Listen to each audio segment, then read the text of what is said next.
Wake up, really gonna rise with the sun. Step 2, get some good, some food in you. Step 3, think real hard about what you wanna be. Step 4, everybody just do your thing. Wake up, today's gonna be a good day. Wake up, today's gonna be a good day. Wake up, today's gonna be a good day. Wake up, today's gonna be a good day. Wake up, today's gonna be a good day. Wake up, today's gonna be a good day. Wake up, today's gonna be a good day. Wake up, today's gonna be a good day. Yo, set your affirmations, aspirations. I got shit to do, the aftermath of preparation. Good food, good mood, blood in circulation. One step at a time, yeah, that's how you make it. Set a goal you control and the steps you take them. I try to pick one thought, have some concentration. And if I make a mistake, it's called education. I try to do this every day, call it replication. Wake up, today's gonna be a good day. Wake up, today's gonna be a good day. Wake up, today's gonna be a good day. Wake up, today's gonna be a good day. Wake up, today's gonna be a good day. Wake up, today's gonna be a good day. Wake up, today's gonna be a good day. Wake up, today's gonna be a good day. So life ain't easy, yo, I think there's a reason though.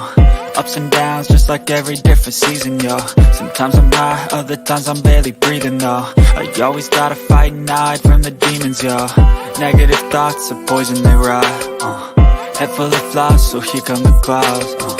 They'll never stop unless I can swap all the bad for the good in my head when I'm lost. Yeah, so I'ma fake it till I make it.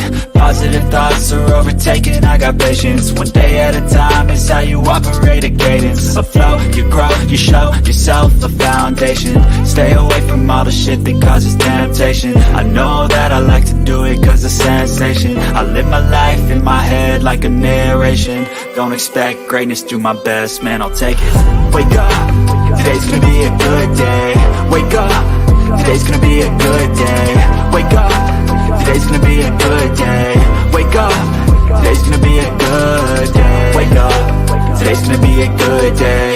Wake up, today's gonna be a good day. Wake up, today's gonna be a good day. Wake up, today's gonna be a good day. Wake up, really gonna rise with the sun. Step 2, get some good, some food in you. Step 3, think real hard about what you wanna be. Step 4, everybody just do your thing. Hi, Bullhorn Betty.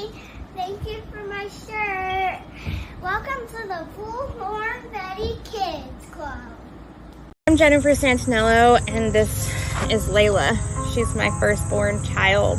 She's the child that made me a mother. If my girl is out there somewhere, I would like for these stories to reach her. She seems to have vanished, and we have been investigating her disappearance for almost 3 months now. We need more eyes on her story. We need to shine a light and get her story out of just this small town that it's in. I am here to implore you to share and talk about our girl. If my girl is no longer with us, I would like for those who know what happened to her to feel the pressure. What inspired you to this particular case? I'm always interested in stuff like this. Obviously, talking to you about the Summerwell stuff like that, I'm not always trying to be on the right side and help people that are hurting. But her being local, and like I told her, my son's 25 and Layla ain't too much younger, so Yeah, it could so be anybody from Kingsport. It's the way I could. look at it, you know. Yeah, And more people should be here helping her, as far as I'm concerned. I agree. Many of us came from all over the country to help Jennifer Santinello look for her daughter. Can you help? If you know something, say something. Successful people aren't successful because everything went their way. They're successful because they figured out a way to navigate through the shit, right? Life is not all easy. You're gonna have shitty things happen to you. And I'm not speaking this over you, I just know from life experience, right? People are gonna get sick, people are gonna die, people are gonna get divorced, people are gonna be financially in ruin. Stressful things are gonna happen. If you don't know how to navigate those things, if you can't figure out how to navigate those things and get to your outcomes anyway, life is gonna be really fucking tough. And it gets bad because then you get into your late 30s and early 40s and we're talking and you become the woulda, shoulda, coulda guy. So apparently If you treat people like they treat you, they get upset. Shocker. Welcome to the Bullhorn Betty Coffee Club.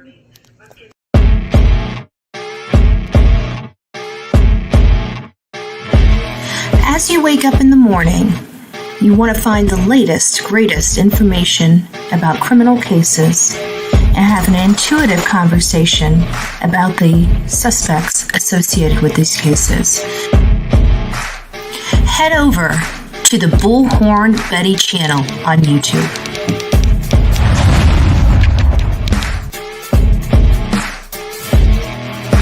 Get breaking news right here on the Bullhorn Betty channel. Welcome to the Bullhorn Betty Coffee Club. Enjoy your stay and enjoy your day.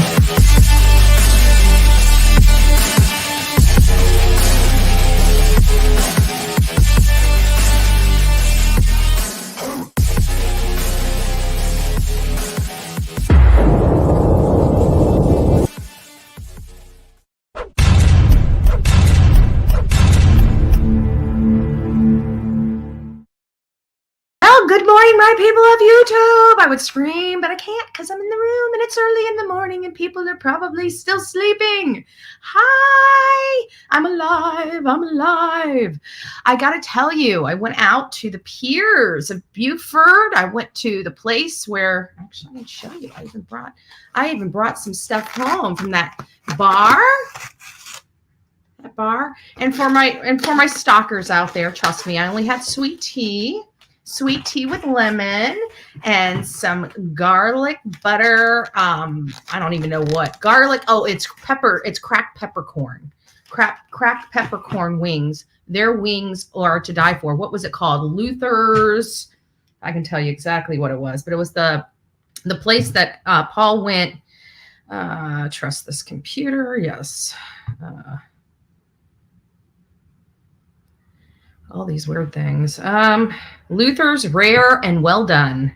And I got to tell you, they had a phenomenal wings. And so I went in there and, you know, there was not a whole lot of people there. So I went inside and I got to tell you, I had one of the most prettiest. Can I show you guys? Maybe I can. Ooh, one of the prettiest sunsets ever. This was stinking gorgeous. Let's see if I can turn the phone this away. Let me pause the, oh, come on. Why can't I pause my, oh, there's the pause button. Okay, which one am I on? That one. Okay, I gotcha. So let me just turn this back around. There we go. Sorry, I did a video and I wanted just to show you guys. Look at that, right? Talk about gorgeous. It was just this beautiful, amazing, gorgeous, just breathtaking sunset out there on the water. You know, I find little, you know, I mean, it might sound a little weird. You know, I'm a weird person. You know, okay, so what? I wish I had my funny button, but I don't. So we're just going to have to hear me push the laughy button, right? But I just felt like, you know, that sunset was so gorgeous. Maybe they have them all the time. Maybe it was just, you know, Betty's never seen a sunset before. I don't know. You know, it just might be. But I just kind of felt peaceful in that moment. You know, I almost felt like Paul was, you know, vindicated a little bit. I don't know. You know, maybe I'm a little sensitive like that. I don't know. I don't like feeling all gooey crap. But either way, I went out there. I walked. I took some videos. It was beautiful. It was a little somber, you know, to think of all the tragedies, you know, just getting out there and kind of reflecting a little bit on everything that, you know, the Murdaughs once stood for and how they're so tarnished to this day. And, you know, and sometimes in part, I feel like things happen for a reason. And I feel like this was a long time coming in all fairness. And I got to tell you yesterday, and I'll get to saying hi. I just want to give my kind of a little opening thoughts. And I got to say, I think the loudest advocates in that room yesterday, I mean, you know, there was victims.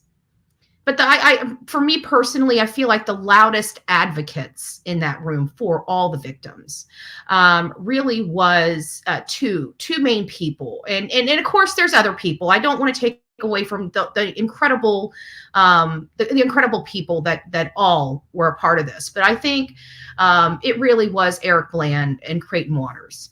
I mean, we have the judge, we have the jury, we have all the, the victims, that gentleman that came up and just broke down, that just made us all tear up and almost cry, but I really think the advocates in that room for all the victims, and for all the victims, more so Eric Bland, because he really stood up there and he reminded everybody that, these are 22 victims you get to hear about.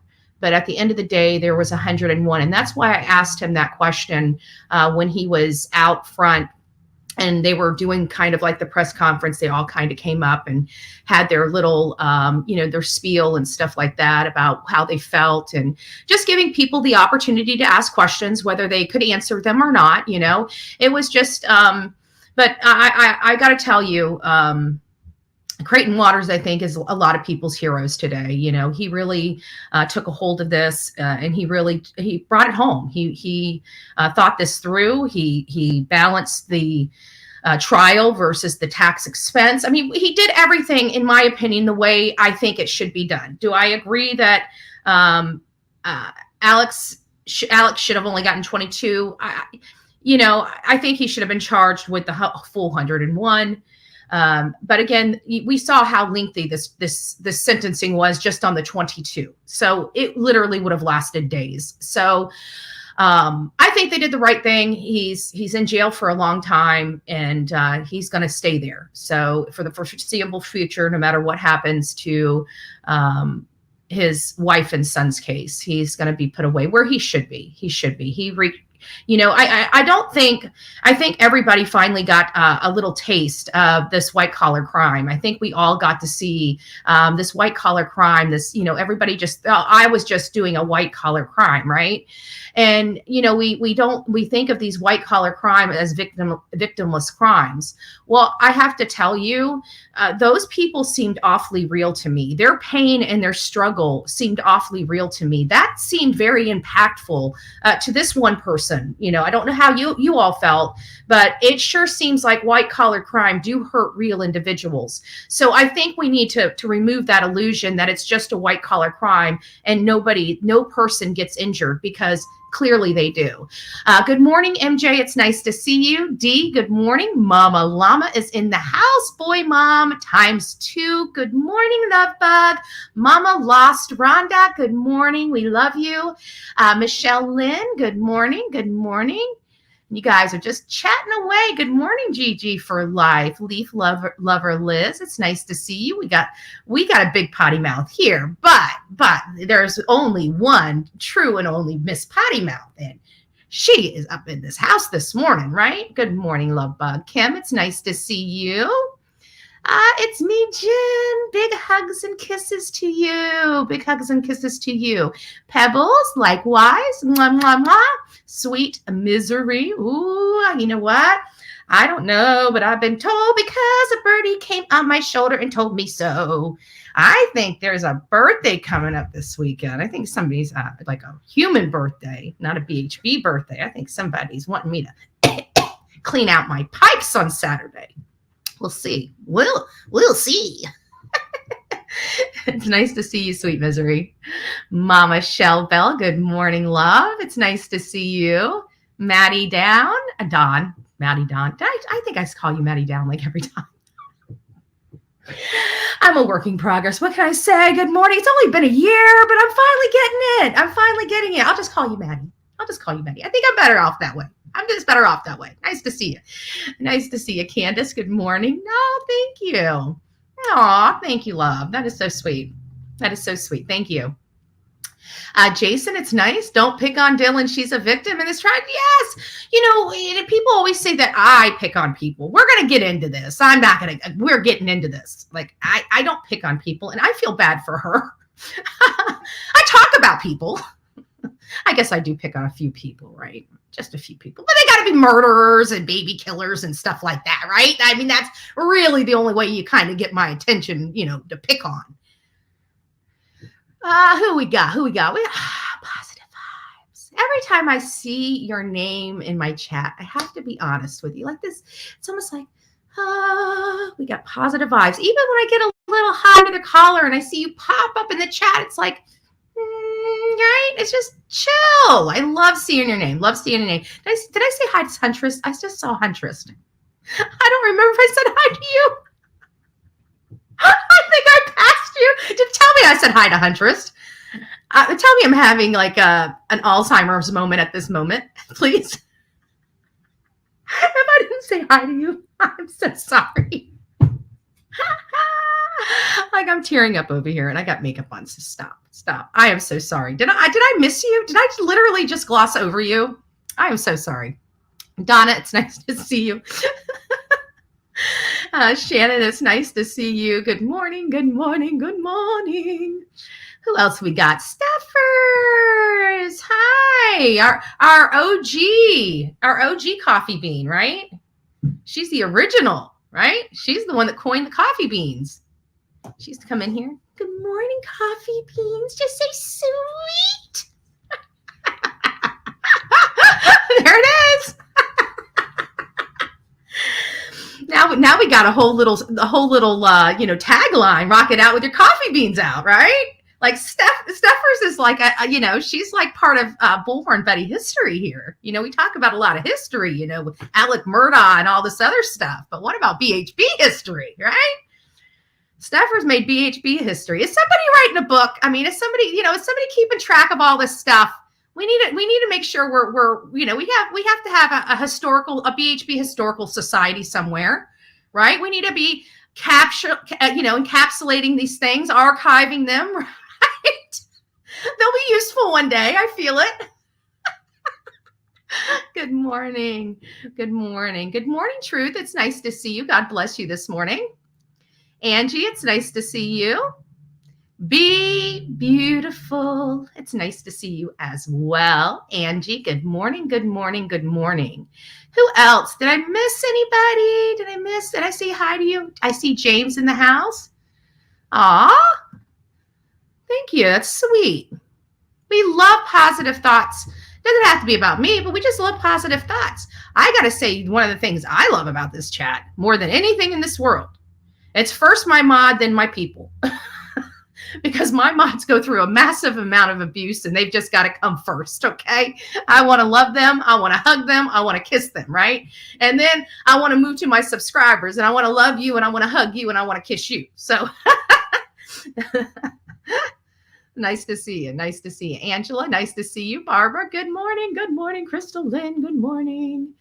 Boucher, good morning, love. Nice to see you, DW. Cindy, it's nice to see you as well. Or should I say Cynthia? Right? I like being called Indra, right? Cynthia, right? We got Thomas. Good morning. Willow, good morning. Nice to see you. Mike, our resident defense attorney in here, rooting for the underdog yesterday. Alec Murdaugh. Sorry, I don't have my sound card. Okay, you guys, we got to do it manually here, right? We got to do it manually. I don't even have the BS button, right? I don't have nothing. We have to use our imagination this morning, get everything going. I mean, it's Wednesday. It's Happy Hump Day, guys. So we have a lot to go over, as many of you guys know. Many. I wish I had the language of letting go. I feel like we need a spiritual, a spiritual awakening this morning. I feel like lost a little bit. We haven't read the language of letting go in days. I'm getting DTs from not having it, it really, because it just detoxifies me first thing in the morning, and not having the book, forgetting the book. It just kind of sucks a little bit. I have to be honest with you. And so I feel a little off, but anyways, I still make sure I get a prayer in every morning, and get a prayer in every night. And so I'm coming across this, I saw it about a day or two ago. I got to be honest with you. I didn't really say anything about it. I figured, okay, people will, just turn this down, not make a big deal out of it. What was I thinking? I don't know. Right? But of course, it's a big deal. Plastered all in every freaking national news thing. This poor girl is trying to move on with her life after having one of the most tragic events imaginable happen to her. Okay, it's been a year. Get a grip. Get a grip. Mainstream media, people that love living everybody else's life, I mean, she's young. She's gone through a horrific event. Everybody was attacking everybody for attacking Dylan, and we weren't even attacking her. We were upset. We wanted answers. There's a big difference. We have to talk about certain aspects. Dylan is gorgeous. She's beautiful. And that whole thing, I can't imagine. You guys, you know what? One thing I can say is I've been called a lot of things on social media platforms. I've been treated very poorly in a lot of respects. But I've never been called, the vile things that poor girl has been called. She is in school. She's impressionable. She's already having probably self-imaging issues, because you get self-imaging issues from the freaking public school system these days. So everybody is so confused about who they should be, what they should be, blah, blah, blah, blah, blah, right?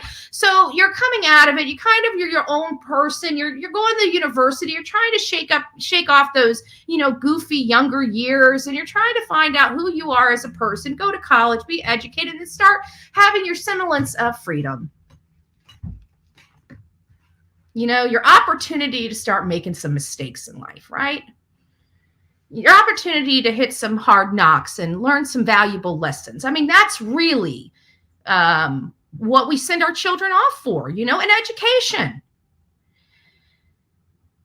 And they are living their best lives on university and having that experience of, just the livelihood and the just everybody, the camaraderie, the working together, the pooling of resources, having to scratch each other's back, all those great, great, beautiful things that people do just to bond. And they had, lifelong friendships, bonding that would have lasted, like I said, a lifetime. And you all go out, you're having the time, all these different parties, you're just enjoying it. You got your friend coming in that's about to go off, everybody kind of likes everybody. I mean, actually, I would say kind of likes everybody. It looks like they all got along. I mean, in all fairness, I mean, they all the girls, having 5 to 6 heads under one roof is sometimes a very difficult task. Let's be honest with you, right? Some of you guys have 4 or 5 family members, right? Right? That you just send off to school and work, and you're like, whew, good Lord, what the hell was I thinking, right? And these people did it, I guess you guys did it yourselves too, right? But it's a little bit different because you're dealing with personalities, you're dealing with different time schedules, you're dealing with just, cleanliness. One person might be cleaner than the other. You just deal with a whole host of, and then not only that, but just the normal personality stuff. And for the most part, they seem like they got along. And then one just insane Twilight Zone, like, just, you can't believe this type of nightmare exists, happens. And it didn't happen to somebody else. It happened to you. And everybody under the sun wants these questions answered, I have just finally accepted the fact that we're not going to know what happened until the trial. I don't beat her up. I'm not kicking a dead horse. I really, really, I really do feel, what is this? Hold on just a second. Let me just read something here. No. Yeah, I mean, there's some people that are, Barbara, that are, iffy, and there's really no, I personally don't believe she's involved. That's just me personally. But, everybody does have their opinion about whether or not she's involved. I'm just saying that, we have to look at this point because we don't really have any evidence or any even circumstantial, like no hint. I mean, other than she didn't call law enforcement for 8 hours. And there's a lot of things that could kind of explain that from being just really messed up on something. Maybe something we're not thinking about, maybe not just alcohol or, a little bit of marijuana, maybe it's something a little bit stronger, that maybe it's something that's psychedelic. We don't know. I mean, it's not like it's too far-fetched at a university. Let's just say we really don't know.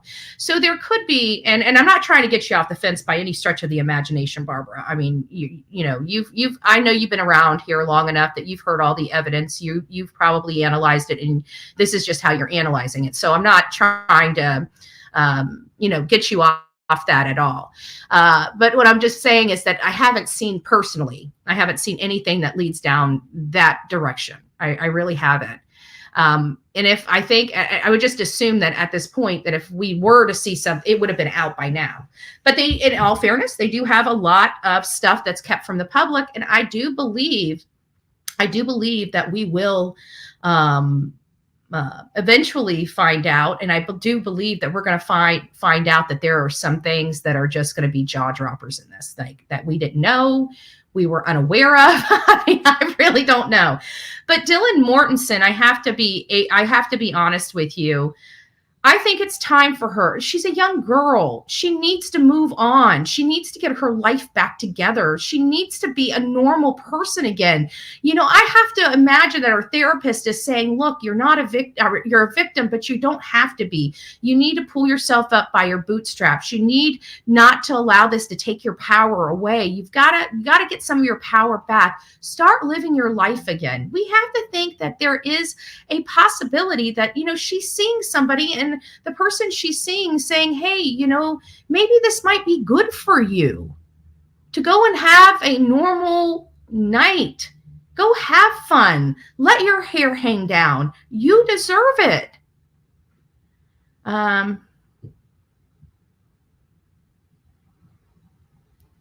I've never seen any I don't know where the schizophrenia truth and translucent. I'm not sure where the schizophrenia in Dylan came from personally. I've never heard anything related to her mental health in any aspect well, there were a couple things. She did have some emotional issues, with the mom and dad thing. Apparently, she did have, some adolescent type of behavioral things that were associated with, probably, most likely, my opinion, do your own research, come to your own conclusion. But in my opinion, that affected her because of her parents and the situation that her parents and all that stuff was going into. Just my opinion, just looking at there might be something else I don't know about, but it just seems like that seemed to be a lot of her adolescent issues that she may have had. But I don't know if she sought therapy or something, but it seems like there was something there that I remember when I did research a while ago, but I just can't remember with specificity the details of it. But other than that, I haven't heard of any other medical issues with her outside of after the murders and, what she's gone through since, and most likely has been, seeking medical professional help because of the situation she's dealing with. Let's hope she is, because I don't know of anybody that could live through all of this without, having some type of help. It's got to be. I think that the therapy that's so well is because you're dealing with so much. It's just flooding your brain that you can't make heads or tails of it. And just having somebody help unpack it all and look at it and see how you can work through it, because when you're going through all this immense stress, it really is so stressful. And every imaginable possibility, everything's just going through your brain you're just living inside this area, this toxic area of yourself, going through a traumatic experience. And you've got to have somebody help you unpack it so you can get out of that space, because it's a very toxic space to be in. And even though many people haven't had to deal with this specific situation at this level, I'm sure somebody is identifying what I'm talking about.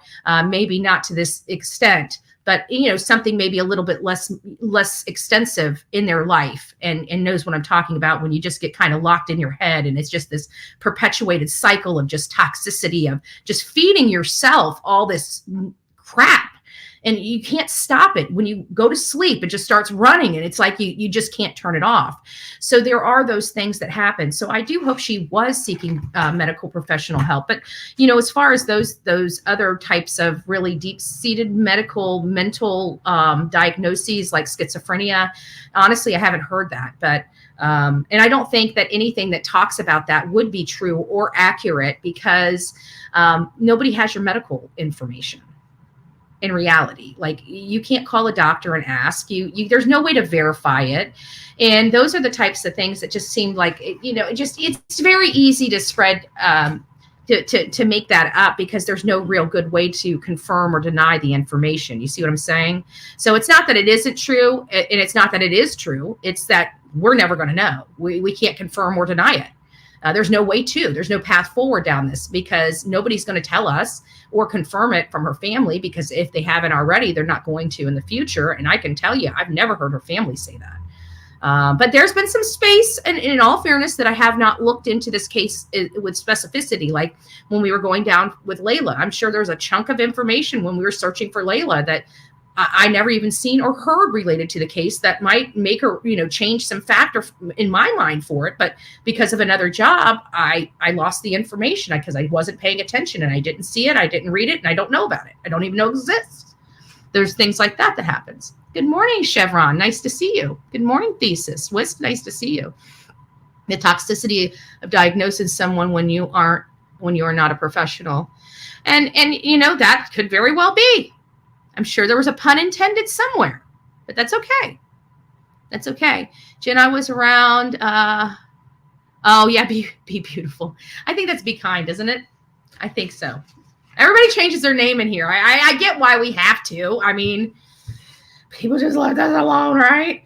So that's my commentary. I don't want to spend too much. We already spent a little bit of time on Dylan Mortensen, but I would like. I really would like people just to calm down about her, because in all fairness, we don't know what she's going through. We have to think that this whole experience has been horrific. I mean, let's face it. I mean, I can't imagine. Can any of us imagine just waking up one day and four of our, let's say, roommates, family members, we woke up tomorrow and we have a slaughterhouse? Can we imagine how that must affect either one of us? And you were going to say, no, we don't have waited 8 hours to call somebody. Okay, well, it's easy to say. We don't know what she was going through at the time. We don't really know. Even once she closed that door, in my opinion, her frozen like state changed. She was no longer in a frozen stage. Some people were trying to allude that she stood there by the door for 8 hours. That's not the case.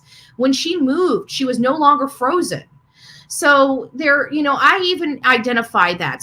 But I'm telling people that as an observation, not as a battering, let's go batter Dylan Mortensen. It's just an observation that we have to discuss. We're in true crime, and this is going to be something that the defense is going to talk, as well as the prosecution. So it'd be foolish of us not to discuss what happened that night. But in all fairness, she's still a victim. And I can't imagine what her eyes had to witness that morning, no matter how we look at it. Whether she called 8 hours or not. All those young eyes should have never witnessed the horror, the graphic horror that they witnessed. Even their friends that came over that morning before they called law enforcement. They were I'm 44 years old, right? I've seen a lot of stuff. And I got to tell you, I don't think I could handle that. So let's cut the crap. Let's call this what it is and just knock it off. Dylan needs to move on with her life. She needs to put her life back together. She needs to go do normal stuff. She needs to be around her friends. Think about, we're not even dealing with this stuff, right? We're not even having to deal with the emotional stuff, but we've had some, emotional baggage in our lives before, right? Not to this extent, but we've had emotional baggage. And who did we lean on? Our friends, our girlfriends, our flower power, right? They were our energy bank. They're the ones that got us out of our funk. They're the ones that pulled us out of pulled us out from under that rock, that got us back on our feet, that helped push us forward. It was those friends, right? Hey, John Davis, nice to see you. So why is everybody criticizing this poor girl for just trying to be normal? And everybody on here just tore this girl apart. Are we seriously advocating for her to go back in her shell? Is that where we're at today in our social media society? That this girl can't even try to put her life back together? That everybody is shaming her for being out a year after this, enjoying herself a year after this event? We haven't heard boo from this girl. She's been in hiding. Ever since the Daily Mail got her going jogging to the freaking coffee shop or whatever, we really haven't seen a whole lot of her. And then this. I just find it distasteful. It's unnecessary.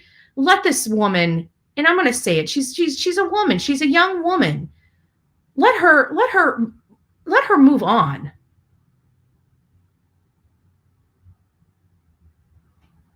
Jeez, I mean, what is she supposed to do? Be mourning for the rest of her life? She's got a long life, guys. She needs to find a way to live with it and to thrive in it.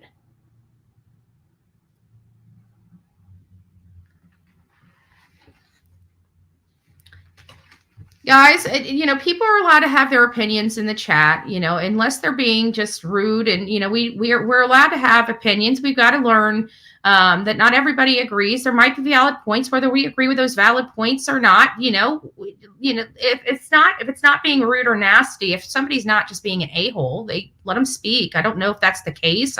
You guys know I don't pay attention. I'm going to let the mods handle it. But it's Wednesday. Right? We're getting ready to go. We're almost into December. We need to have a little kindness in our heart. Okay. We're getting into the holiday seasons. This is life, but it's not our life. We don't have to take it so seriously. It's sad stuff and we cover it. We are emotionally involved in these cases. I get it. But, we have to be, maybe one of the spots of gratitude we can all be thankful for is, thank goodness we're covering it and it's not our life. As crappy as that sounds, right? I mean, our life could be worse, is what I'm trying to say.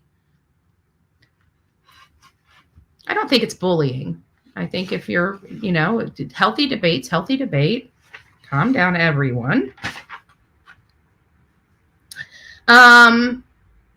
Let's see here. So I think that's really all of it. I had to take notes because I don't have, I don't have my stuff lined up. I'm not showing you guys a bunch of stuff, and that usually keeps me on topic, right? So since you're not seeing anything, you're just seeing this smiley face. I had to make notes. Well, good morning. Good morning, Lady 7-Up. Nice to see you. Asa.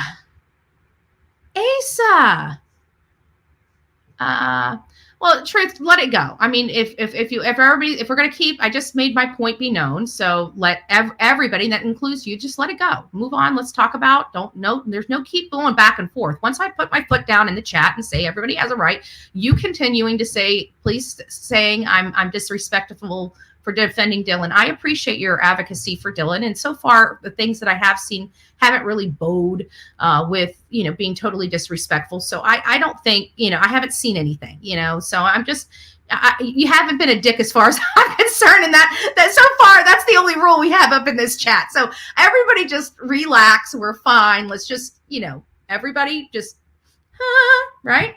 Right? We got enough problems. We got enough problems in this world. We got enough problems for this channel. And trust me, Bullhorn Betty has enough of her own personal problems to deal with, right? That can just line up a lifetime, right?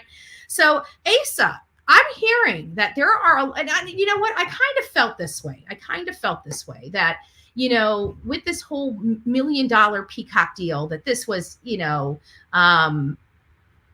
what I'm saying? Like this whole Peacock deal situation is just, it's a lot, right? It's a lot. It feels like this family that, granted, it wasn't the family that did these crimes. Let's be honest with you. Thank you, Truth. I love you. Thank you for understanding. I have a habit of saying I love everybody. So if that's too personal or I'm sorry, it just flows, right? I'm one of those people. Oh, yeah.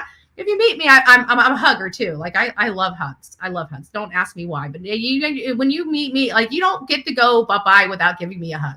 So if haters, if you don't like hugs, make sure you never show up, right? Because you'll always get a Bullhorn Betty hug.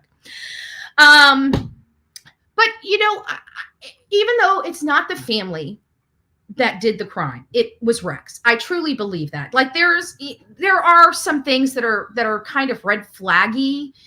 Saying that, there might be, Asa might have known a little more than she's letting on to believe, people to believe. I mean, there are some, but there's nothing concrete. You know what I'm saying? It's not confirmed. It's not corroborated. It's just a feeling. It really is just like red flaggy. Like this doesn't make sense. So, we might want to look at it type of thing. So I have to personally say that you guys know me, I'm Team Asa. I believe they're victims. I believe that the family, the son, the daughter, I'm just, my heart bleeds for them. But then you hear about the smile, you hear about, her wanting the guns, you hear about her, this money, this need, for money. And then we're kind of struggling with the moral compass here. Like, we feel like this family's a victim and, they've got to be having financial problems and all this other stuff. And then we have the victims on the other hand. And it's like, well, where are the victims? The people that really the victims in this lie, like Asa's getting $1 million. What about the damn victims here that were slaughtered? So, I mean, I kind of understand the outrage, of this. Is Peacock planning on offering the 4 victims $1 million to tell their story, or the 4 victims' families, or are they just not worth it? You see how and I told you, and I'm not saying that as my statement. I'm just, I guess I got to explain these things because people beat me up thinking that, these are just things to make you think. But you see where I'm going. And so there's a lot of flip sides to this. And so the victims, it appears that they're outraged over the $1 million deal. And it seems like it's a multi-series, multi-part. So this is part of, I guess, one aspect of it. And she's actually signed, potential for following of the trial when the trial starts. So this is a multi-part series. So this is going to be, I don't know if this $1 million covers all the multi-parts, or she's going to be getting another $1 million on the next part. You see where I'm going? It's I have not read it. I have not read it to the point where it makes me comfortable. But even with the $1 million, it doesn't really matter. It's not. It has nothing to do with that. It's the victims, the outrage of the victims over the documentary, And then I don't even know who. We know John Ray represents Karen Vergata and Shannon Gilbert's family. Let me just go up here and see. I haven't been paying attention to chat, so let me see if there's any questions before I go on to this point. Yeah, I am. I'm a real hands-on person. I just don't, because the problem is, this is my issue. Is every time I read something, I have questions, right? And there's no other article to answer my questions. So I'm stuck with this question that's gnawing at me needlessly. Then I'm reading another article and it might have something that's just wrong or mistyped or something like that, like with the Danilo Cavalcanti, where they were saying it was a 2002 refrigerated truck, and come to find out it was a 2020 refrigerated truck. I mean, that's a big difference in body style. And so, I'm kind of at the mercy of these mainstream media, and I'm at the mercy of their mistakes as well. And it's like, whenever I go out there, I get the information. I'm not reliant or beholden or at the mercy of mainstream media or other news art. I can hear it, see it, touch it, and get the information myself. It's just better quality information. In all fairness, it's better quality information. You guys get more information. You guys get more detailed information. You get more factual information. It just is what it is. It's just a lot better. At least that's what I found in my personal experience. So, let's see what else we got here. Good morning, everyone that's coming in. Yes, don't forget to say hi. We are, let's see here. Good morning. Good morning. Do we have any questions? The victim's family should get paid before that bingo, John. Bingo. That is my point right there. That is my point. And we can kind of understand, like, we're trying to balance this, and I'm trying to be a fair person here, trying to say, Asa is a mess her name up so much. God forgive me. Asa is a victim, and her whole world has been rocked to the core as well. But has it been rocked to the core to the tune of your family member is on Gilgo Beach buried, and had horrible things happen to them and went without justice for over a decade? Is it that bad? Because I've got to say, their pain and suffering is a hell of a lot more than this instantaneous pain and suffering that Asa just got, right? She was living in her own world. One morning she wakes up and her whole world changes, right? It was instantaneous. These families have been living this nightmare for a decade. So, I understand Peacock, they're getting an inside perspective. I understand their angle and why they're doing this. I get it. It is a very newsworthy, Asa's inside knowledge and insight about her husband is really, unfortunately, as disgusting as it sounds, more newsworthy than the victims, because he's the killer and everybody wants to know why. And everybody will never understand that kind of mind because they don't have it. Only the people that have his type of mind and mindset understand. So they're dealing, I don't know, but I do understand the victims about that. I don't, this whole thing with the smile and stuff.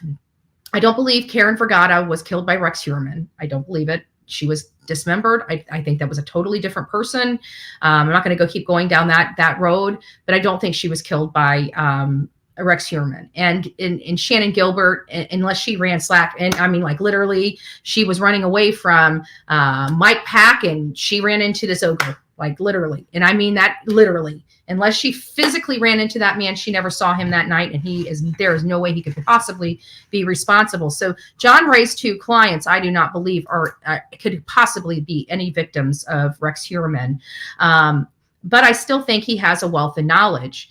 But whenever we hear about the whole swinger thing, to be honest with you, Karen Vergata's story would be more believable. I don't agree with it. I don't believe it personally, but as I explained, that it would be more believable than Shannon Gilbert's. So we looked at it as if, Rex, was responsible, and it just didn't bode, but it could have. Because Asa right now, they were kind of in the whole love triangle thing. So I think his prior wife's name, I'm thinking off the top of my head, what is it? Elizabeth, I think. Elizabeth something. I think that's what her name is. Elizabeth something. Anyway, she was married to Rex. They didn't even last very long. It was I want to say 2 years or something, maybe 4 years total. I can't remember the timeline. I'm not looking at the timeline, but it was a really short marriage. But it almost seemed like he was having an affair with Asa at the time, because him and Asa got married literally within 6 months or less. I can't remember. Still, dates are foggy in my head, but it was really short time after his divorce with his first wife. So it almost implies that he was in a kind of a love triangle with Asa. It makes you wonder, how everything worked out. But I know that, women are a little more free-spirited when they're new in a relationship, because they're trying to, impress the guy that they're with or something. And I'm just talking about psychologically. I'm not saying this happened in their relationship by any stretch of the imagination. I'm not specifically talking about them. I'm just talking about generally. You're probably a little more inclined to do, to exceed your threshold at the beginning of a relationship, more so at the, in longer into the relationship you go, right? Because you kind of just get into the rhythm, as you go on in life, and it's just, it just is it's just life. But at the beginning, so this would have been the Karen Vergata situation would have been at the very beginning of this relationship that him and Asa would have had. So that's why I said it could be possible, because he seemed like he was already in this love triangle thing with his wife, got a divorce from her, and married Asa very shortly after. And, you know, hearing this, that right after he got married, there's might be this swinger thing going on where him and Asa are involved. I'm thinking, you know, that would, you know, that it could happen if it were to happen. Let me put it that way. If it were to happen, in my opinion, it would happen earlier in the relationship as opposed to later in the relationship. So it is possible that, you know, a situation like that could have happened. That's what I was trying to make. Not that it did, not that it happened. And it really goes against the fact that I believe Karen Vergata was murdered by somebody else. So it, you know, like I have one belief, even though I'm telling you guys a different theory, because, you know, you need to hear all sides of it. But I just truly don't believe he was the one. But I believe the story that John Ray said more about her than Shannon Gilbert, based upon the factual information that has been uncovered in that. And I have not been out to Gilgo Beach or into the New York area, and so therefore I have not personally looked into any of this. This is all coming from what we see online and other resources. All right, let me see. And then I'm going to be segueing right over into Alec Murdaugh. So if you guys have any questions before I move on, either Rex, Gilgo, or Asa, now would be a great time. What did John say? Yeah, eviction. Yeah, and everybody said they agreed. Okay, let's see what CZ. What does the wife have to say if she wasn't there committing the crimes? I don't believe the wife is innocent. Yeah, it's hard to believe. The wife could be, let me turn this down some. There we go. It is kind of hard to believe that the wife wouldn't know, but based on, good Lord, I can't remember Rollins. Golly, why can't I ever remember that girl's name? I don't know why I can't remember. I don't know why. But BTK's daughter. And I hate referring to her like that because she has a name, and I just can't for the life of me, whenever I talk about BTK, remember her name. And I don't know why. And as soon as somebody tells me her name, I'm like, why can't I ever remember it when I need to talk about it? So I apologize about that. But BTK's daughter, you know, she just kind of explained, you know, they didn't know. I think that it had a lot to do with the fact that either the family was sleeping. And in this case, I think from my understanding, I remember, I want to say it was the commissioner that alleged this. So it came from a factual person, but it may not have been a commissioner, but it was somebody of authority. It was somebody that would have had the information. And they said that he typically worked when his wife was out of town. So this might have been a situation where Asa went overseas, or Asa went to go visit her family, or, you know, and of course, Asa, when she left, she would take her children, because that's what moms do, right? They take their kids with them. So in many of the cases, I'm sure there was 1 or 2 times that the kids had to stay with Rex, and, you know, Rex probably didn't do anything nefarious when those kids were there. So I remember somebody of authority, and I just don't remember who it was, because I remember hearing it, and I remember it was a news conference, but I don't remember which person had said it. It could have been an interview as opposed to a news conference. I just don't remember, but I remember hearing it, and I remember it being an authority figure. So I think it was the commissioner, because I think that's what was his excuse. I mean, hold on a second. Sorry, this stuff is under my feet. I think it was the commissioner, because I think he said they weren't ready. I think it was the time. I think it's starting to come back a little bit more, but I think it was when he said that they didn't want to arrest him, but there was activities that were going on where they had to pull the trigger. I think it was one of the first press conferences. I think that's one of the very first ones, if my memory serves me correctly. And it was about that. And I think it was because they realized that Asa was leaving town, and he was starting to use that burner phone again. And that's what scared law enforcement, and they were not going to have somebody die on their watch, and they chose to go ahead and move forward and take them down. If I remember hearing those conversations. Now, I'm a little foggy verbatim. I'm sure I don't have it right, and I'm sure I don't have 100% of the details right, going off my brain, right? Human error. So, but I do remember something like that for some reason. And you might too. You might too. But again, I don't know. I mean, there are some behaviors, like I said, that are red flaggy for me when it comes to ASA. So I haven't put my finger on it, and I'm staying acutely aware of that. I really am. But yeah. Did the Gabby Petito documentary? Didn't they do one a long time ago, or is this a new one that's coming out? Oh, good morning, Turkey Man. I'm going to be in your neck of the woods. I'll try to get a hold of you when I'm up in Tennessee, depending on my schedule. We got a tight schedule, but I'm going to try to get over to you, at least just for a few moments, just to say hi and meet you in person and just chit chat with you if I can. I'll when I get on the road and get situated in Tennessee, I'll give you a holler. Do you think his wife would be ashamed to speak of her husband's crimes? Not in, what does it say? Do you think the wife would be ashamed to speak of her husband's crimes, not invite you in and get money? If you're talking about from the victim's perspective, I mean, that's about how I feel about it. Yeah. And I think that's how everybody's feeling about it. And it's not the shame, Asa. I know she's got to do what's best for her and her family, and she has a unique perspective. And, it's an unfortunate thing, but I understand why she's doing it.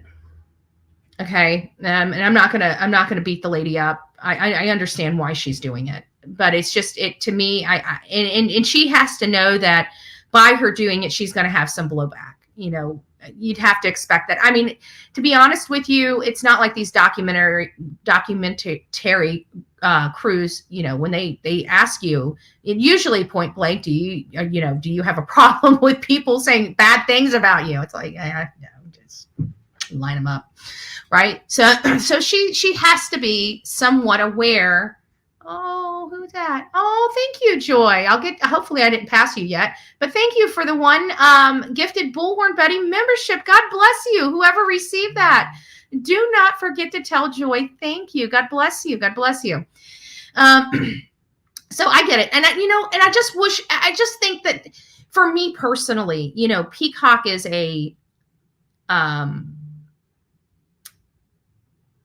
I don't know how much money. I didn't look into it, but I have to think that they're a multi-million-dollar, potentially billion-dollar platform. I have to think. I mean, I don't know, but I think I covered my bases with the million and billion. Either way it goes, right?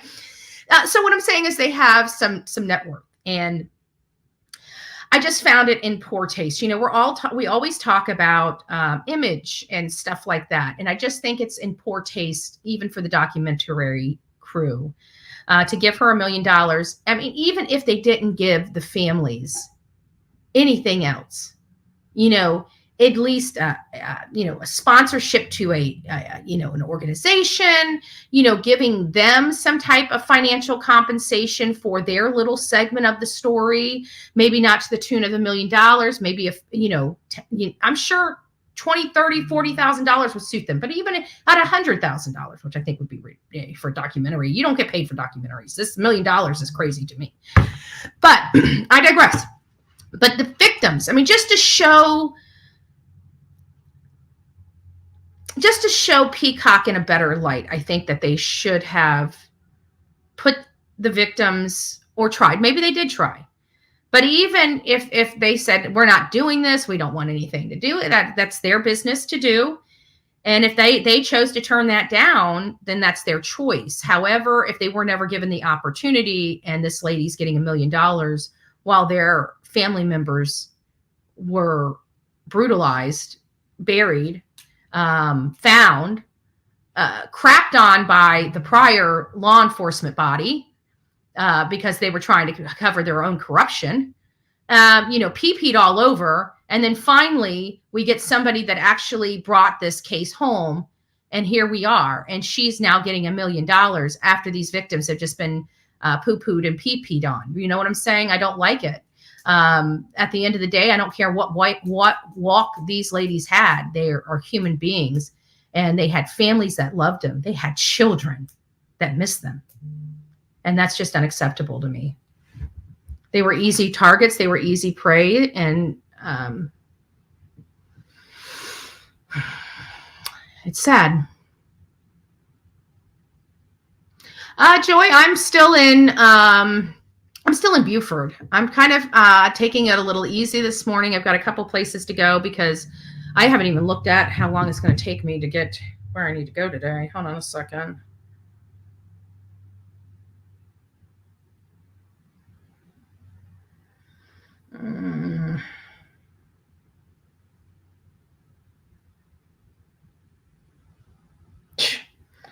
It's a 6-hour drive for me, so I got to get on the road today. I got to check the oil. I just got an oil change, but when you go on these long rides with a vehicle, you got to check the oil, right? You just learn it. Keeps the engine happy. That's all I'm saying. Keeps the engine happy. So that's all I really have. Let me keep going through here and see if there's any other questions. And I'm about to move on. And then I got to get on the road because I just realized I have a 6-hour drive. And I still have to go 49 minutes away out of my way because I want to go. Oh, I'm going to check because I've been hearing so many people tell me that Maggie and Paul do not have headstones. I've been told that. I don't know if that's true or not. I'm praying to God that it's not true. But I tell you what, and haters, get your clip stuff ready because I'm telling you, if I go out there and find that Maggie and Paul have no headstones, I'm going off on YouTube. I'm not just going off on YouTube. I'm going to go through a whole entire media campaign on all social media platforms because I'll be damned. And I blame the Murdaughs, if that's the truth. But you know what? I'm giving them the benefit of the doubt because, you know what? I don't know. And we know how rumors get started. We don't want to engage, right? So what are we going to do? We're going to put our happy butts in a car. We're going to drive over there, and we're going to find out for ourselves. And we're not going to take the word of anybody else. That's what we are going to do. We are going to confirm once and for all whether or not Maggie and Paul have a headstone at their gravesite. And Lord help the Murdaugh family if they do not. And I say that with all love and lawfulness. Right? We want to make sure that we campaign because we are a lawful channel here. But God help you. God don't like ugly. God don't like ugly.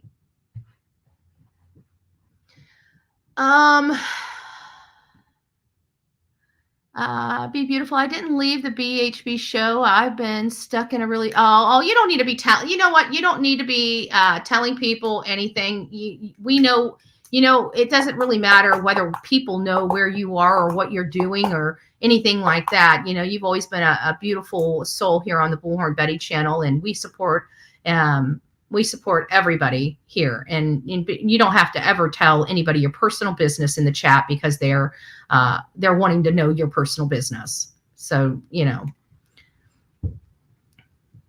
we love you. We know you love us.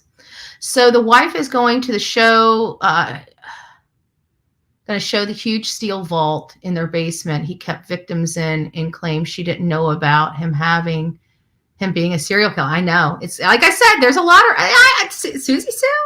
There's no right or wrong answers because we just don't know, right? But I'm telling you, I got a lot of red flaggy-ish, but I'm telling you, if it wasn't for other families of these serial killers coming out and saying, look, I didn't know. Now, granted, Carrie, it's her name. Isn't that her name? Carrie Rollins. Is that her name? Carrie, right? I think it just popped to me. Anyways, that's from a child's perspective. And, I have to think that no matter what the situation is in a home, that the child is protected, right? Whether mommy and daddy know, whether mommy knows or not, I could probably venture to say that the children do not. And in all fairness, Carrie's, I hope I'm saying her name. She's going to kill me one day. Sorry. Forgive me. She was a child of a serial killer. So we have her perspective as a child. And, like she said, her family were victims and nobody believed them. And I just don't want to engage in that because I see how damaging it was to her. Right. So it's hard for me to engage in that. And that's a little bias of my part. And so I want to see the good in Asa, but I have to be honest with you. There are some things that don't make me feel comfortable with it at all. I'm not feeling it. And I'm highly upset and disappointed. And we talked about this whole $1 million thing on another live. And I said, it's a time and place thing for me, man. It really is. I don't want to tell any family not to have an opportunity. You got to strike with it while the iron's hot in some chances. And I don't care any person criticizing this lady. If you had an opportunity to jump at $1 million, you bet your ass you're jumping at that $1 million. I don't care what your net worth is. So let's not be hypocritical here. We all know that if this opportunity had presented to us, whether we liked it or not, we're talking about a freaking $1 million here. You're going through the shit, whether you get paid $1 million or not, you might as well get paid the $1 million. That's the way I look at it. I'm one of those cut the shit type of people, right? Let's cut the crap. So, I don't blame her for that, but we have to understand there are true victims here and they are highly upset, and we can't take away from theirs either, right? They have a right to be upset. We understand why she's doing it. She's not doing anything wrong. I personally don't like it. I understand creativity wise why they're doing it. There's a whole host of things that I understand. It makes me feel worse for the victims. Okay. I would have called ASAP. I found my wife after she was my first. I don't know how to take that, but we always love personal, people sharing and stuff on the channel. I would have to say that that's probably a lot more information than we probably should be a privy to. No offense. I just stop up here. Oh my gosh, I didn't see this. So we did see Joy. Thank you, Joy. God bless you for the one Bullhorn Betty membership. God bless you. God bless you. Dang, 18-month birthday. Can you play Snoop for me? Now, I can't play Snoop for you, but I might be able to start rapping here for you. I'm not a rapper. I'm not a rapper. I'm not a hip hopper. Give me some R&B, baby. Give me some R&B. Thank you, and God bless you for the one for Betty membership. God bless you. God bless you. Okay, thank you. Good morning. I'm so sorry that you're going through that, but just be careful what you tell people online, please. I mean, it's crazy out here, and some people talk about some stuff, and it's not good. Not good. So just be careful. Well, it's not like these are Tinder matches gone wrong. The man had plans and his wife was, we could,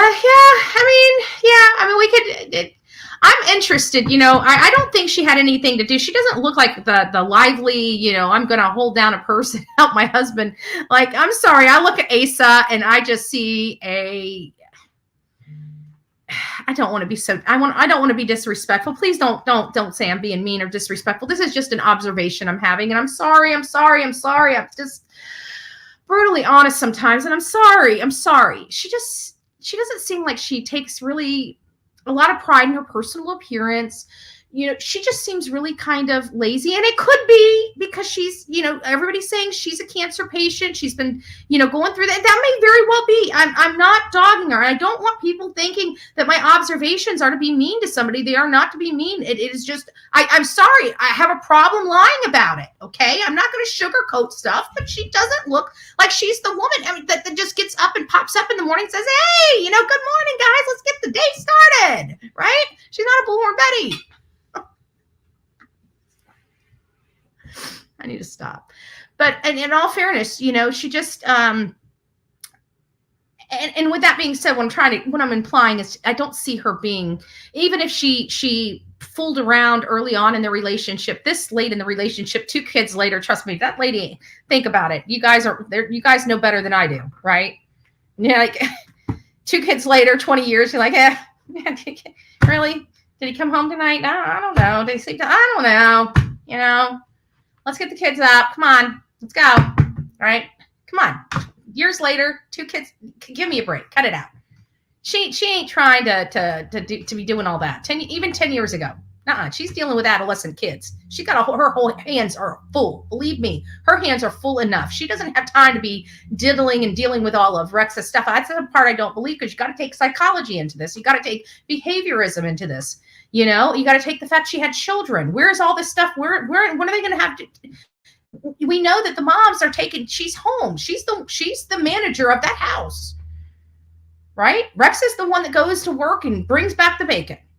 Anything else she's not concerned with, because she's the manager of that busy house with kids and stuff. We all know how raising kids are. So I don't know. All right. I think we've answered probably enough questions on the situation, at least my opinion about it. You guys are going to have your own opinion about it as well. So were they actually buried or cremated? Honestly, Ma, I don't know.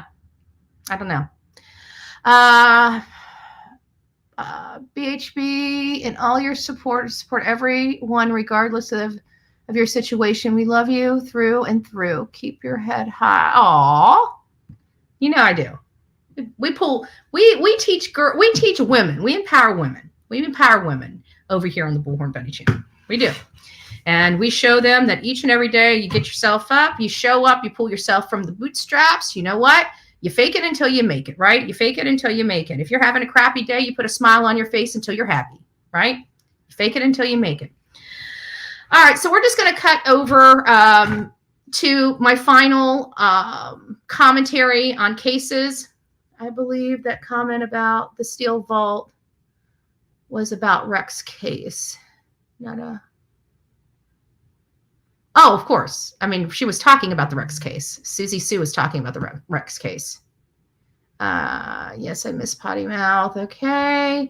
If Dylan had not called in, when and who would have called? My question is, will the kennel moment or OJ glove moment in this trial? Interesting. That's a good question, Turkey Man. I like the question. Very good question. I don't know. I believe there's going to be jaw-dropping moments. So I had the last part of your question, I have to say, in my opinion, yes, there are going to be those moments or a moment like that's going to happen in this trial. I truly believe it. There's just I don't know how I know. I just, in my gut, I just feel it. Doesn't make it right. Doesn't make it wrong. We don't know. But I can tell you in my gut, I think we are going to have some, oh my God, did I just hear that? Moments. I think we absolutely will. But if Dylan had not called in, when and who would have called? So just to answer that question, I kind of do know. I don't have it confirmed or corroborated. I kind of have it corroborated. I shouldn't say that. It was Hunter, the neighbor. This is my understanding. Everybody said it was Hunter, Ethan's brother, Hunter. That wasn't the information I got. It could have been him. I don't know. I wasn't there, right? But the information I got was it was Hunter, the one that lived in that front house, the one that they pulled that audio or that Ring doorbell camera that was 50 feet from Xana's room that kind of heard the dog barking, heard the thud, right, and heard the whimpering on the track, which was, I can't. I would break if I heard that. I can't even imagine. I don't even know. There's a lot of stuff we just don't know. We don't know how it sounds. We just don't know. It's got to be awful. But I think it was him, the hunter guy that was there. And if it's the same guy, remember that second September noise complaint? They were at the other house at a noise complaint. And while the officers were there, they were hearing a lot of noise coming from the house, the King Road house. And so they walked around and they knocked on the door and nobody would answer. So they walked around to the back, to the sliding glass door. And that dude came out and you could see clear plastic zip ties on his hand.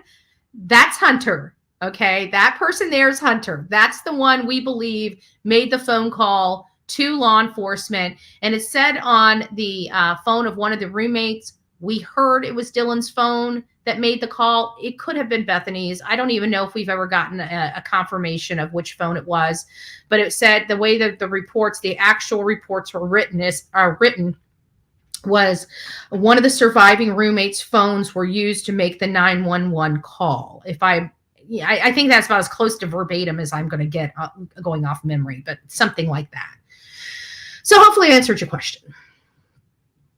I'm a cancer patient. However, I at least try to put myself together. Oh, God bless you. God bless you. And I hope we brighten your day, right? There's nothing better for the soul than laughter, right? Little laughter. We do goofy stuff, right? We do goofy stuff. We do good stuff, but we do some goofy stuff too. I can see maybe Maggie's family doesn't want Paul and her buried next to Alec family plot, maybe.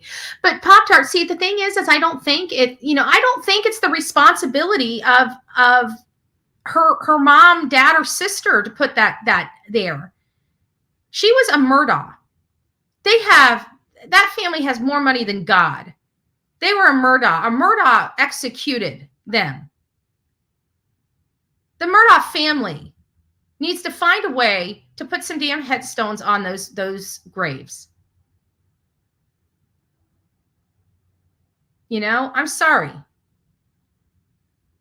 But again, I don't want to act like the headstones aren't there. I want to give everybody a benefit of the doubt. I want to act like they're there. I want to be proven wrong in this situation. I want to be proven wrong. I want to believe that the Murdaugh family is not that disgusting and vicious. Just me personally. I'd like to give the entire Murdaugh family that benefit. So hopefully, by the grace of God, we're going to go there. And the rumors we've been hearing is factually wrong. I'm going to wait until I get there. I'm going to give them the benefit of the doubt, because we give people the benefit of the doubt, right? We give our love, loyalty, and respect to everybody freely, and it's up to them to keep it. But when they lose it, it is very hard to get it back, if that ever. Period. So we'll go there. Thanks for having me. Oh, thank you. Thank you, Barb Tar. Thank you. Much love. All right. So here's the final thing. Thank you guys. You guys have been, I love it. You guys have, maybe it's just, I haven't been paying attention to comments, right? I need to start paying attention to comments because I love the conversation. This was great conversation this morning. Great conversation in the chat. Great points made. Lots of love spread. So love it. Alec Murdaugh. So we're going to get into the stuff that we went through a little bit yesterday. I was out there. It was chilly for a Florida girl. I kind of adjusted, but I have to say, by the time everybody was around that podium and talking, especially getting down to Creighton, by the time Creighton got up there, I have to be honest with you. I'm dreading my footage because I've got you guys down on the little tabletop tripod between my legs. I had to turn it because that older gentleman stepped in the view and I looked down and you guys were looking at his butt. I'm like, oh no, they're going to kill me. I'm trying to push that over. I'm trying to hold my phone. I'm trying to get you guys out of the crack of his butt. And so anyways, but then when I started started asking, I just started shivering. My bones, once my bones get cold, it's really hard to uncold, uncold them, right? Unchill them. But I don't know how to explain it. Once that gets into my bones, I start getting like even my glutes start spasming when I get too cold. Like I'm almost shivering, right? That's the best. You guys can figure it out. Okay. So I was out there and Creighton Waters was there. I thought I did have a couple questions. I wanted to know what, how complex this was. And I think I asked the question wrong. My real question to Creighton Waters, I might rewrite him. I might write him and ask the question again. But my whole point is these are complex cases. And I really wanted to know what the most, and I didn't say it right, but I wanted to know what the most important, what the most complex portion of the cases were. And I didn't ask the question right. So he ended up not answering the actual question I was wanting asked. But you know what? I got to ask Eric Bland a question. I got to ask Dick Harpootlian a question. I got to ask Creighton Waters a question. I got to tell Creighton Waters he's my hero. Woo! No. I might be tooting his horn a little too much. We're not all perfect, but you know what? He brought the case home. And not only that, he was professional. He was knowledgeable. He could bend. He was so knowledgeable about that case. No matter what curveball they threw him, he would be able to navigate it because he was that knowledgeable about the case and all the twists and turns with the case. That is a good attorney. I'm sorry. It's a good attorney. It speaks highly of his team, of keeping him that informed. It speaks to the professionalism of the entire workings on this case from, FBI, SLED, everybody, just the joint, the partnerships, the collaborations of bringing this home. It's just everything. I know it's not Creighton Waters. I know when I scream out, he's my hero, I'm really screaming out, not only is he my hero, but that amazing team behind him that got the job done. So the experience out there was really, really good. When we have high profile cases like this, and it's so egregious, like even Brian Kohberger and Alec Murdaugh, in Colton County, they perp walked him. They had the media stand there. They told us where he was coming in at. They gave us our 5-minute warning before he pulled up. They wanted the media attention on him. They wanted him to have that perp walk. He deserved that perp walk. I believe that perp walk should have been deserving there in Beaufort County. I think he should have came through the front doors. I think he should have been able to be, judged by his peers as he walked in, the ones that couldn't judge him before, the ones that weren't part of that jury. I think that they had the right to. I think his victims had the right to make their statements be known. And I got to tell you, I was very, very, very disheartened with Alec Murdaugh's response to them. I thought it was insulting. I thought it was grandstanding. And how dare you? There was not one, in my opinion, real apology in his apology to his victims. Is he hurting? Yeah. I believe Alec is hurting. Is he regretful? I think hindsight, he's regretful. Many people talk about him being sober. That's up for interpretation. I am a recovering addict, and I'm telling you, I saw expressions that I don't like seeing on people that are saying they're sober. That's for anybody else to decide, just my personal opinion. I think that's up for debate. Where's the P-test? Bring the receipts. Shouldn't be too hard, right? Just saying. So I just thought it was insulting. I thought he had an opportunity to really make an impression. And I think Eric Bland described his behavior best. He said, filibuster. If you are in politics, everybody knows what a filibuster is, okay? It's where you talk endlessly. You don't stop. You stand there. It's a political thing. And that's what he was doing. And I thought it was wholly irresponsible because in my opinion, and this is mine, and we all different on this as well. In my opinion, if you're truly sorry about something you did, you take ownership of that. In my opinion, call me crazy. For example, he stole this money from them. I think him saying, look, I was on drugs. I was in a bad spot. Got it. Okay. Got it. Okay. We get it. You were on some significant amount of drugs. But what I did was wrong. I should have never, ever, ever have done it. I violated your trust. I violated, my moral compass. I did this, and I'm truly sorry. If there's any way I could ever pay you back or ever really do good from this, I will absolutely do. But I'm truly sorry to each and every one of you for what I have done to you. Because at the end of the day, I was beholden to you, and I violated that trust. That's taking accountability. That's not putting it off on a plan B, right? The drugs. I just found it, I found it insulting. That's just me personally. I'm not his victim, right? I'm not his victim. His victims seemed very, very forgiving. Very forgiving, I have to say. I have to say that his victims, they have more heart and more courage than Bullhorn Betty. I can tell you that.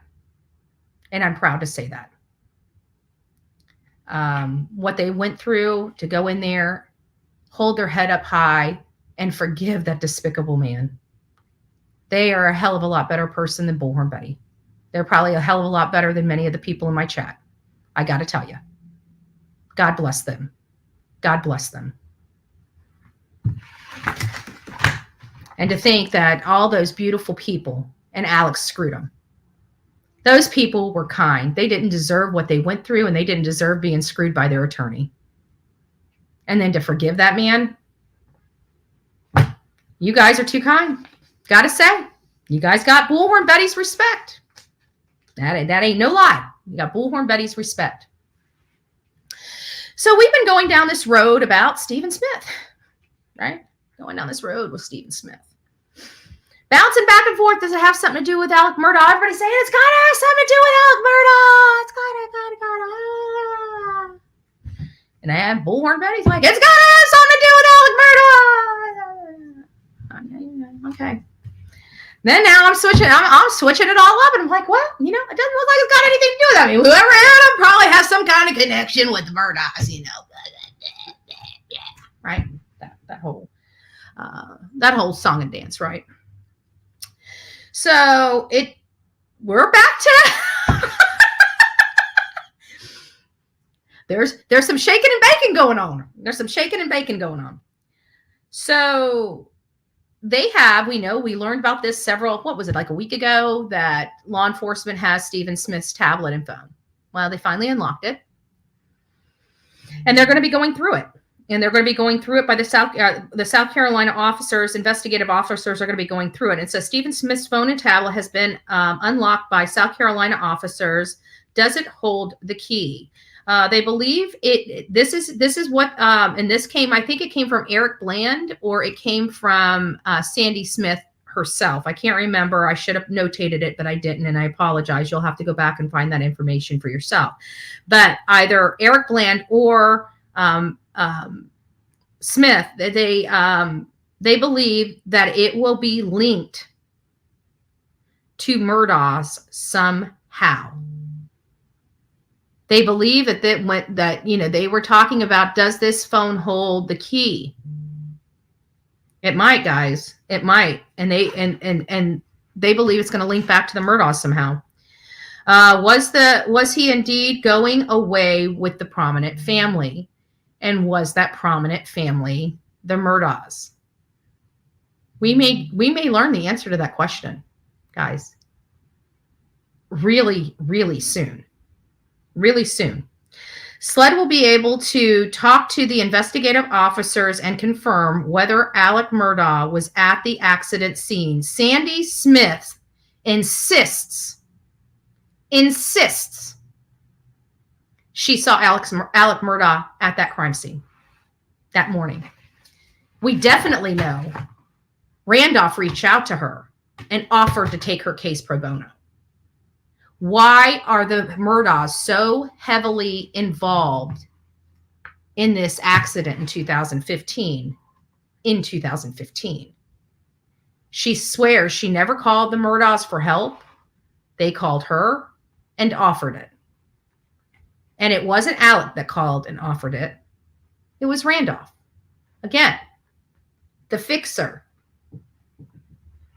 Let's not forget, he seems like a great guy. Great grandpa, great guy, loves his family. Loves his family so much, if he can fix a problem for him, he will. He will. All right, guys. Well, that's all we have time for today. It has been amazing. I hope you guys learned some things. At least you guys got my commentary on those. It's all about the money. It is. That's what's so, this is, people don't realize. Let me just get into a little my 2 cents, and then I'll let you go. I don't believe, back in the day when our country was founded, we had what was known as statesmen. These statesmen governed our country. They did it free of charge. They didn't charge or tax the people of this country to run it. They felt it was their duty. They were honored. It was an honorable duty to take care of the country and run it the best that they could. They never once got a single dime. They were true statesmen looking out for the best interest of our country and the people they served. Somehow along the way, that has gotten skewed. Now, the real statesmen are those advocates in that room, fighting the good fight. Because again, they don't have a dog in the fight. For me, when I go in those rooms, I don't get paid. I sit in some of those county meetings 10 hours fighting for the people in my community. Those are the statesmen. There are so many people like me across this country. If we can inspire one person on this channel to get involved, no matter what you believe in or where, if you differ politically from Bullhorn Betty, it doesn't matter. Just get involved. That's what we promote here. Just get involved. Do something to help someone else. That has always been the drumbeat of this channel, right? This channel has always been the drumbeat of doing your part in your community, everywhere. Giving back. We love to give back. And that dovetails right into the last thing. We have a beautiful family that we have adopted this Christmas. We know nothing about them. All we know is that it's a single mom with an 8-year-old child. And all she asked for herself was prayers that she gets that she's able to start her job at the beginning of the year. She didn't ask for anything from us. And she made it all about her son. What a great mom, right? So it broke my heart. It melted my heart, all in the same. So we did an Amazon wish list. Thank you, Pebbles. We did an Amazon wish list for this little boy, and we put some gift cards on there because we don't know anything about his mother. We don't know her shoe size. We don't know if she drives a car. We know nothing about the mom, right? We know very limited about the boy other than his first name and his size, right? So we wanted to do something special for the mom. And so we did the gift cards, and it's a little weird because we had to break them into nominal. So she's going to get a lot of gift cards, as opposed to just one, but I didn't want to saddle one of our supporters with a $200 or $250 obligation. I thought this was the best way. And what we want to do is, we know she's a great mom, and we're hoping that, we know she's going to spend money on gas. We know she's going to spend money on groceries, but we're hoping that we can encourage her to spend a little something on herself for Christmas. You know, we watch as parents, sometimes we have to go without for the sake of our children.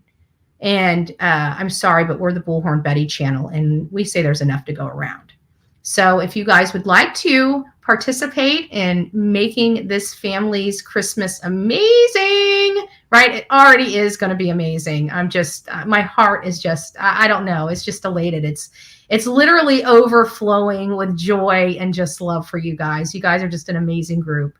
But if you would like to participate, please consider going to Grayson's Amazon Christmas wish list and purchasing it. There's, if you have a little more to give this Christmas year, maybe buy one of the bigger or more expensive items. If you don't have a whole lot, but you still want to give, maybe consider buying one of the $8 gifts. Like, I think there's socks on there, and I'm trying to update that so we keep, a few things in every category. So everybody, if you want to have help, you can, but we don't want it being so overwhelming that he gets, so I'm managing and making sure that we're not, he's not getting too much or too little. So we want to make sure that he gets a balanced Christmas. We've got last week, I haven't seen any of the stuff come in, so I'm not going to say, should we get clothes or, toys. Some people, last week when we got some of the stuff in, I noticed that there was a lot of clothes. So I said, maybe get a couple toys on there. I haven't seen them, but what I have noticed is that nobody has purchased any socks or any underwear for this little boy. I wanted to get some, those are things that every kid needs. They go through them, in a matter of months anyways, especially boys. I mean, those socks and underwear are going to be thrown out in a matter of no time, right?